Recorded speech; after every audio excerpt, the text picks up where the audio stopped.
আসসালামু আলাইকুম গাইস, কেমন আছেন? আশা করি সবাই ভালো আছেন। আমরা আসছিলাম রাবার বাগানে। আজকে মধুপুর গারো বাজার রাবার বাগানে আসছিলাম। এই দেখেন, যে দিয়ে তাকাই শুধু রাবার বাগান, রাবার বাগান, আর কিচ্ছু দেখা যায় না, শুধু রাবার বাগান।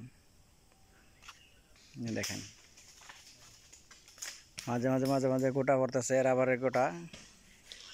আর এই দেখেন, কোন শয়তা জানি আসছিল আইসা, এই দেখেন গাছ কাটছে, গাছ কেটে এই যে কষ বের করছে। এই যে এইটা হলো আসল রাবারের কষ।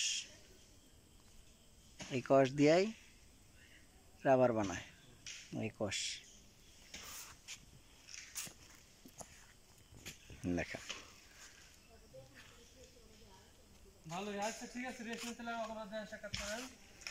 ওই যে মানুষ কাজ করতেছে রাবার বাগানে, ওই যে অনেক দূরে কাজ করতেছে।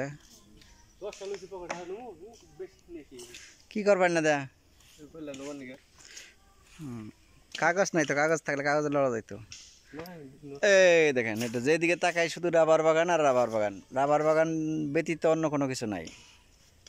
খুব মনোরম পরিবেশ। যদি আপনারা কেউ আসতে চান, আশেপাশের গ্রামগঞ্জের বা দূর দূরান্ত থেকে আসতে পারেন। মধুপুর গারো বাজার রাবার বাগান খুব সুন্দর একটা জায়গা। এখানে এই রাস্তা যাইতে, যদি কেউ বানর দেখতে চান তাহলে এই যে রাস্তা যাইতে হবে।